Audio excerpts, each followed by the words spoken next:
అందరికీ నమస్కారం. Currency note పై మనం ఎలాంటి పిచ్చి పిచ్చి రాతలు రాయకూడదు. ఎందుకు అంటే వాటి యొక్క కారణం మనం ఇప్పుడు తెలుసుకుందాం.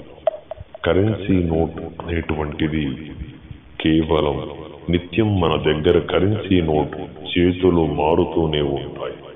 ఎందుకంటే అందులో చాలా వరకు నోట్ పై పెన్ను లేదా స్కెచ్తో రాసినవి కనిపిస్తూ ఉంటాయి. అయితే కరెన్సీ నోటుపై పెన్ను లేదా పెన్సిల్ ఇలా రాస్తే అవి నిజంగానే చెల్లవా? ఆర్బిఐ రూల్ ప్రకారం ఏమి చెబుతున్నాయి? దీని గురించి వివరంగా తెలుసుకుందాం. Does writing anything on currency note? Currency note reserve bank of India ముద్రించింది. సర్క్యులేషన్ లోకి వదిలిన సమయంలో చాలా కొత్తగా తలతలలాడుతూ ఉన్నప్పటికీ అయితే మెల్లమెల్లగా అవి వాటి రూపాన్ని కోల్పోతాయి. జనం జోబిల్లో నలిగిపోతుంటాయి, తడిసిపోతూ ఉంటాయి. ఇక చాలా వరకు కరెన్సీ నోట్లపై చాలా మంది ఏదో రాస్తూనే ఉంటారు. మొబైల్ నెంబర్స్ కావచ్చు, పేర్లు కావచ్చు. కొందరేమో ఖాళీగా ఉందని అక్కడ బొమ్మలు గీస్తూ ఉంటారు, ఇంకొందరు లెక్కలేస్తూ ఉంటారు.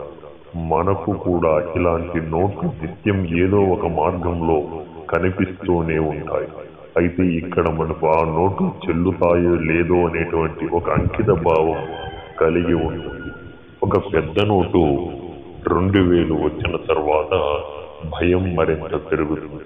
కరెన్సీ నోట్లపై ఏదైనా చేతి రాతలు ఉంటే అవి చెల్లకుండా పోతాయి అనేది ప్రచారం గట్టిగా కొనసాగుతుంది. కొత్తగా వచ్చినటువంటి 500 రూపాయల నోటు మరియు 2000 రూపాయల నోటు సహా ఏ నోట్లపైన రాయొద్దని social economic reserve bank of India పేర్కొనడం జరిగింది. ఇలాంటి కొన్ని మీ యొక్క కరెన్సీ నోట్లపై మీరు ఇలా రాయకూడదు. రాస్తే ఒకవేళ రిజర్వ్ బ్యాంక్ ఆఫ్ ఇండియా అది చెల్లదు అని ప్రకటించింది. ఇది కొత్త అప్డేట్ అండ్ టుడే.